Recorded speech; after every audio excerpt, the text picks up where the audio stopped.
জাহান্নামকে আল্লাহ তাআলা বানিয়ে দিয়েছেন, তার একটু নমুনা আল্লাহ তাআলা দুনিয়া মাঝে মাঝে দেখায় যে নাফরমানি করতে থাকো, করো দেখি। আল্লাহ তাআলা সেই জাহান্নাম থেকে আমাদেরকে সাবধান করেছেন, বারে বারে সাবধান করেছেন। এজন্য আপনারা প্রথম নাম্বার পারা 5 নাম্বার পৃষ্ঠা সূরাতুল বাকারার 24 নাম্বার আয়াতে আল্লাহ তাআলা আমাদেরকে সাবধান করেছেন। فَإِن لَّمْ تَفْعَلُوا وَلَن تَفْعَلُوا فَاتَّقُوا النَّارَ الَّتِي وَقُودُهَا النَّاسُ وَالْحِجَارَةُ। আল্লাহ তাআলা বলে, ও দুনিয়ার মানুষ, কখনো তোমরা সেই জাহান্নামকে আগুনকে সহ্য করতে পারবে না।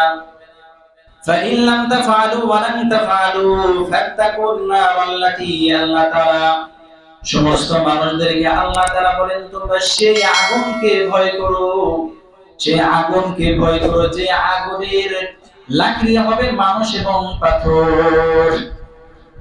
ওয়াইদাত লিল কাফিরিন, আমি কাফেরদের জন্য সেটাকে বানিয়ে রেখেছি। এখন প্রশ্ন হলো, আমাদের এই যে দুনিয়ার মধ্যে আমরা দেখি, আমাদের চুলার মধ্যে কি পাথর দিয়ে আমরা রান্না করি? এটা জোরে বলতে হবে, পাথর দিয়ে রান্না করি? পাথর দিয়ে আমরা রান্না করি না, লাকড়ি দিয়ে রান্না করি। এখানে কেন আল্লাহ তাআলা পাথরের কথা বললেন?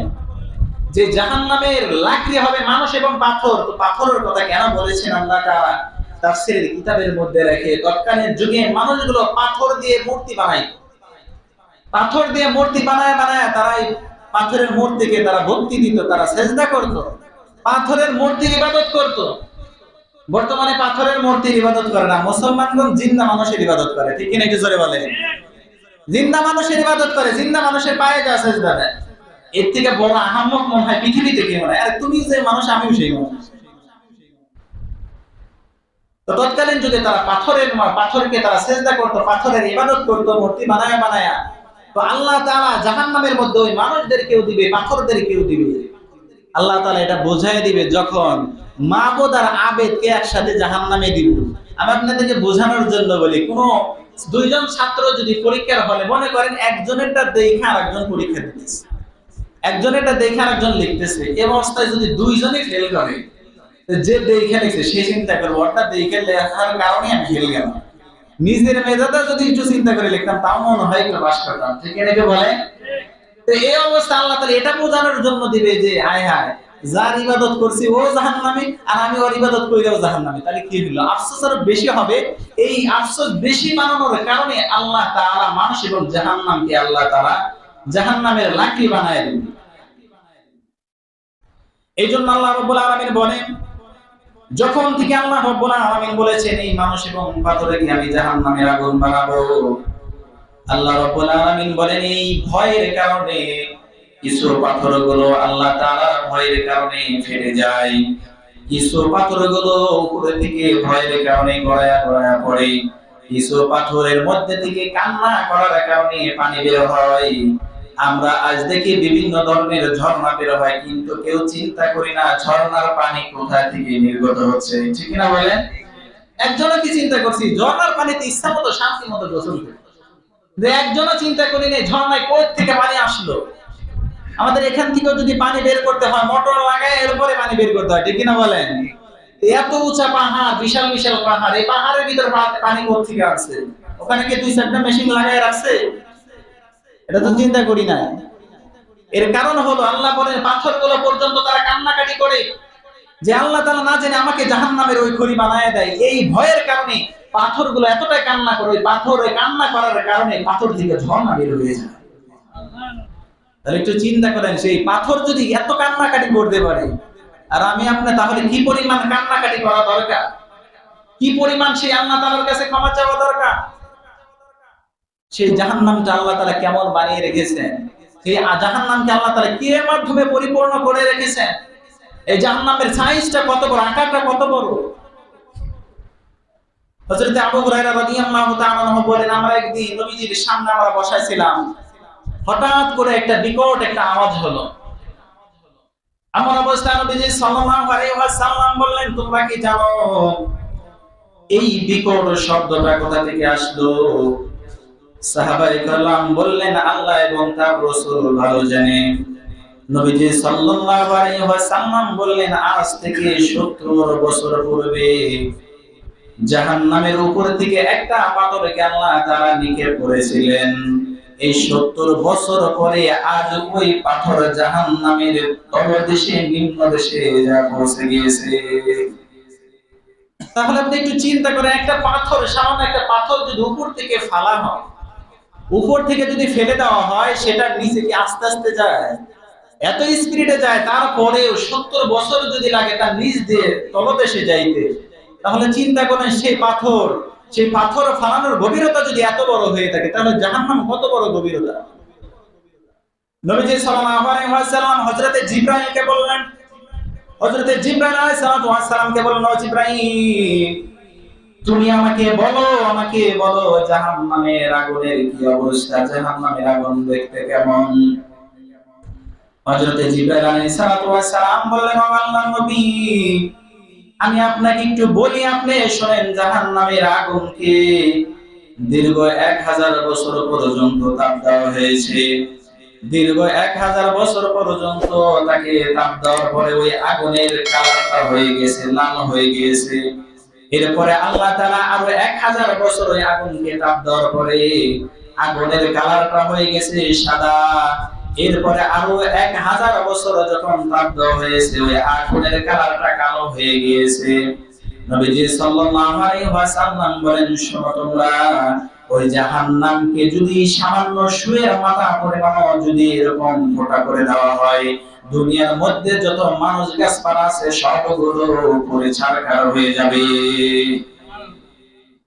পৃথিবীর মধ্যে আর কিছু থাকবে না। শুধু সুয়ের মাথা পরিমাণ যদি তাকে ছিদ্র করে দেওয়া হয়, আর যদি এদের মধ্যে ফালানো হয়, তাহলে কি অবস্থা হবে? একটু চিন্তা করেন, কি অবস্থা হবে। জাহান্নামের আগুন হয়ে গিয়েছে অন্ধকার রাত্রের কালো, অন্ধকার রাত্রির মতো কালো হয়ে গিয়েছে।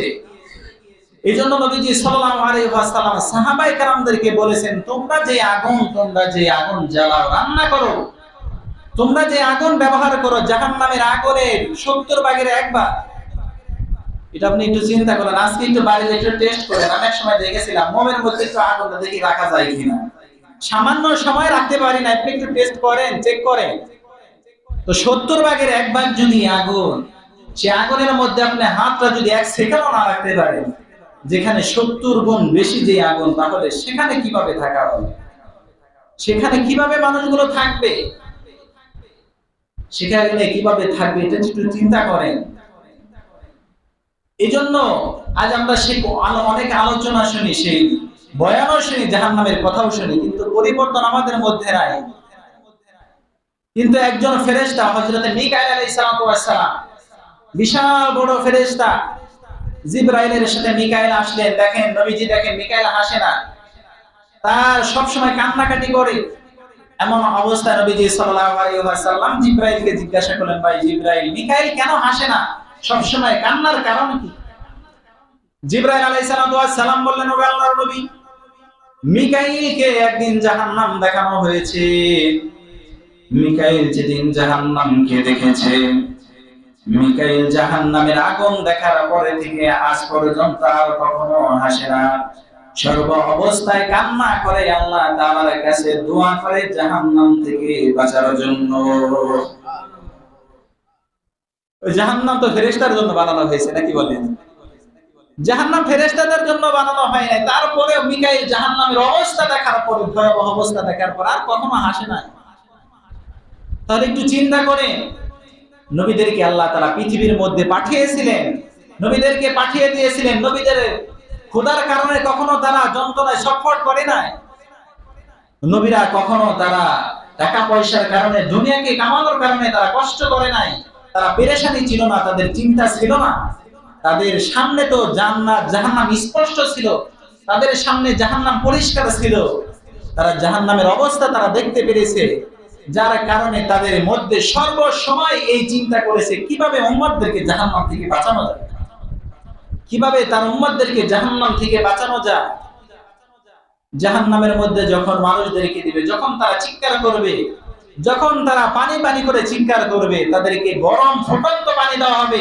নবীজি সাল্লাল্লাহু আলাইহি ওয়াসাল্লাম বলেন, ওই পানি, এত ফুটন্ত পানি, তাদের পিপাসার কারণে তারা ওই ফুটন্ত পানি যখন তারা খেতে যাবে, সাথে সাথে তাদের যে উপরের ঠোঁট সাথে সাথে মাথার উপরে চলে যাবে এবং নিচের ঠোঁট ঝুলে তাদের নাভি পর্যন্ত এসে যাবে। একটু চিন্তা করেন। শুধু তাই নয়, নবীজি সাল্লাল্লাহু আলাইহি ওয়াসাল্লাম বলেন জাহান্নামের ফেরেশতারা ওই জাহান্নামীদের মাথার মধ্যে তারা হাতুড় মেরে মেরে ফুটা করে করে ওই জাহান্নামের মানুষের মাথার মধ্যে গরম পানিকে দেওয়া হবে।